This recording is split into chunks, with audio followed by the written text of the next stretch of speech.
today. This is Group A, and we are going to talk about strategies pertaining to risk avoidance, risk reduction, risk sharing, and retention. We are going to discuss what is risk avoidance, what is risk reduction, what is risk sharing, what is risk retention.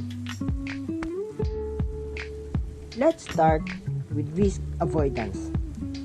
Risk avoidance is the elimination of hazards, activities, and exposures that can negatively affect an organization's asset.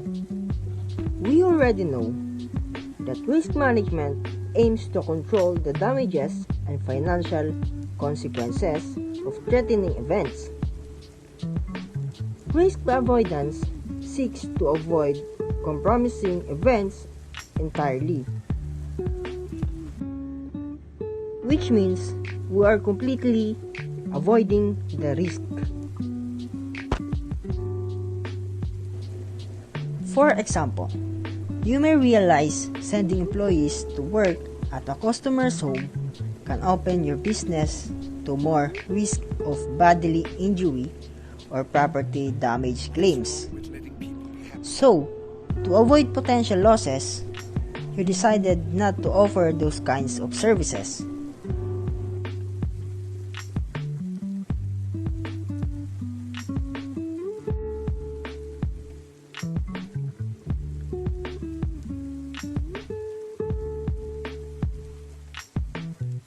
Transfer of all or part of the threat to another party.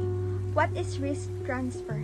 Risk transfer refers to a risk management technique in which risk is transferred to a third party. In other words, risk transfer involves one party assuming the liabilities of another party.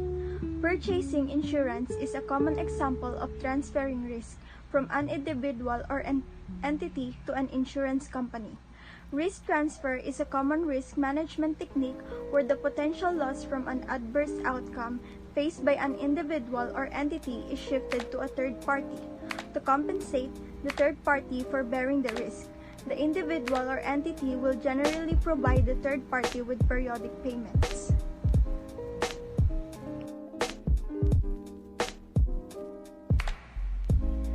Reduction of the adverse effect or probability of the threat.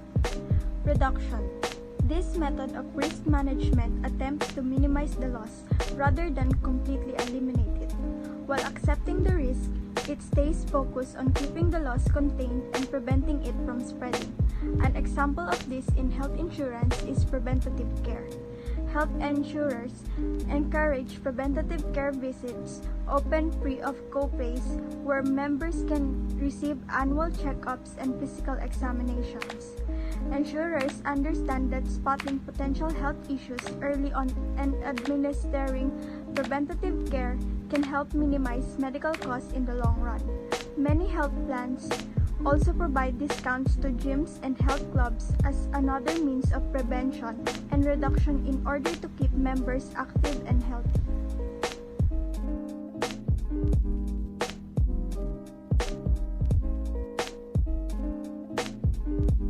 Retaining some or all of the potential or actual consequences of a particular threat, and the opposites for opportunities.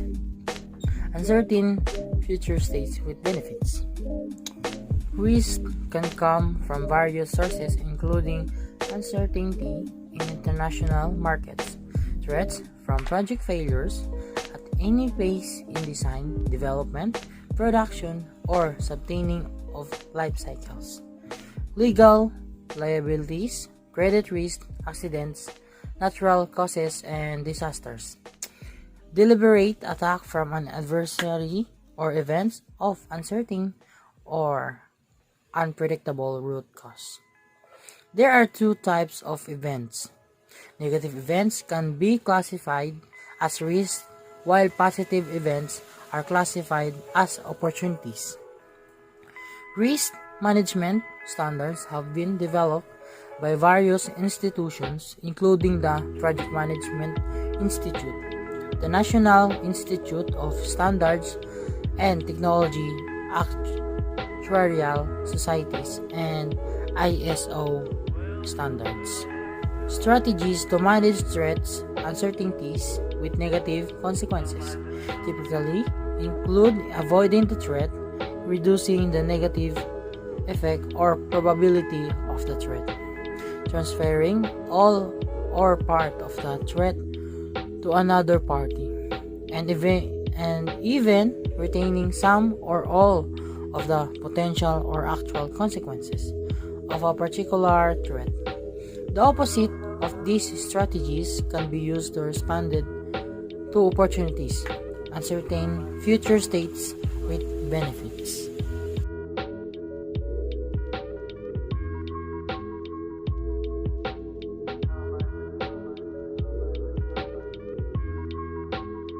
Threat identification or characterization. In terms of threat identification, we are identifying the risk. What is risk identification? Risk identification is the process of determining risks that could potentially prevent the program, enterprise, or investment from achieving its objectives. The purpose of risk identification are to minimize the negative impact of project threats, maximize the positive impact of project opportunities, improve the chance of project success, and provide information for risk analysis, which in turn informs risk response creation.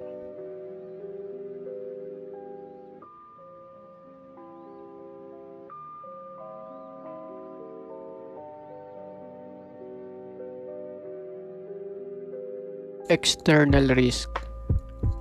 Risks that are produced by an unhuman source and are beyond human control. They are unexpected but happen regularly enough in a general population to be broadly predictable. Good example of external risk are natural disasters such as earthquakes and volcanoes. Here's the example of external risk.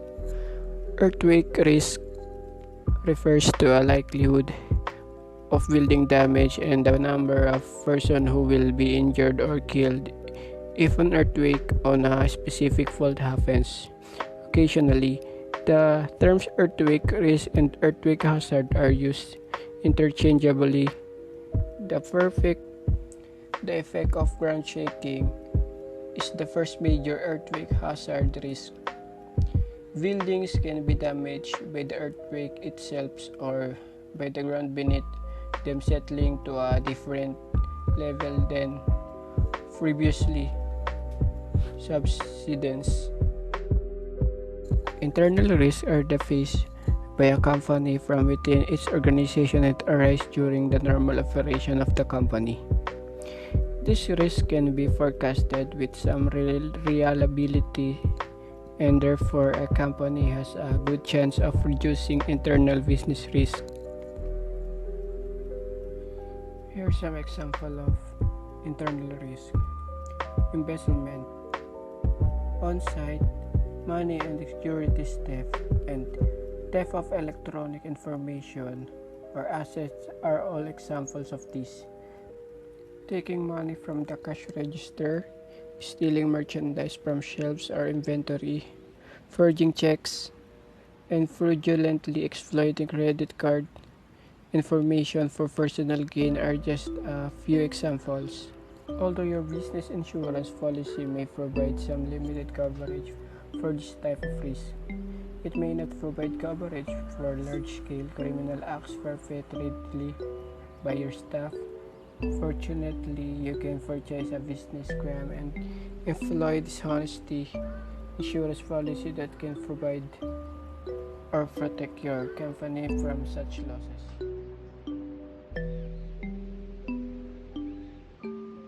Risk management plan is necessary for the conduct of tourism activities to lessen the possibilities of the risk being accomplished, or at least to lessen the impact of the risk at hand.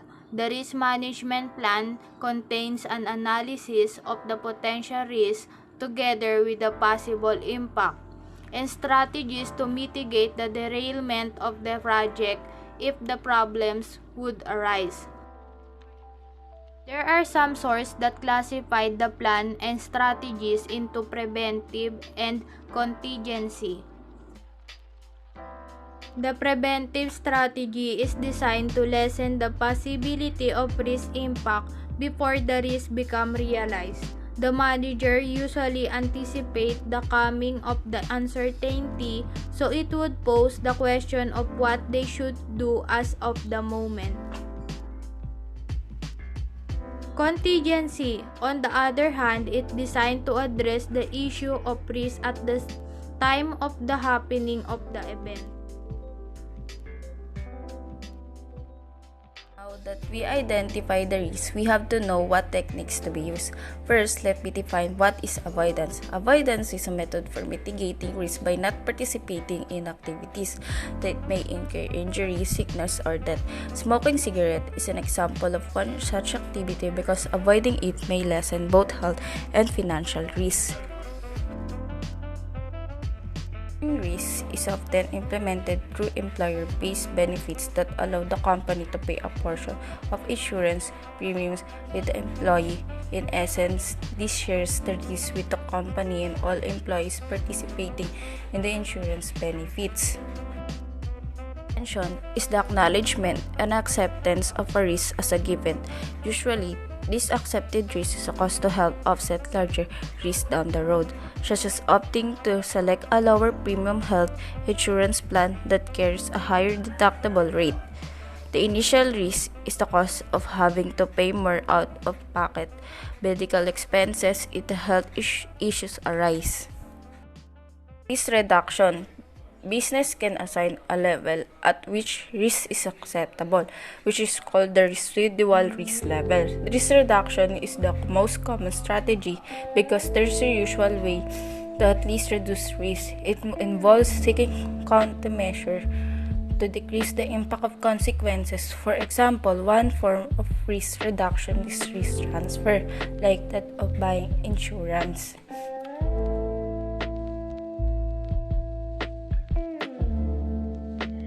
Prioritization of the measure. In risk management, prioritization of measure will determine which risk strategy you should act upon first. It is avoidance, reduction, sharing of retention. This decision should be based on likelihood of risk and the impact that it would make to company or any plan. Your risk management entails identifying, evaluating, and subjugating this risk. A defensive strategy to prepare for unexpected. The process of determining which risk to act on first is known as risk prioritization. This should be based on likelihood of a risk and its potential impact. It's caught in the crossfire.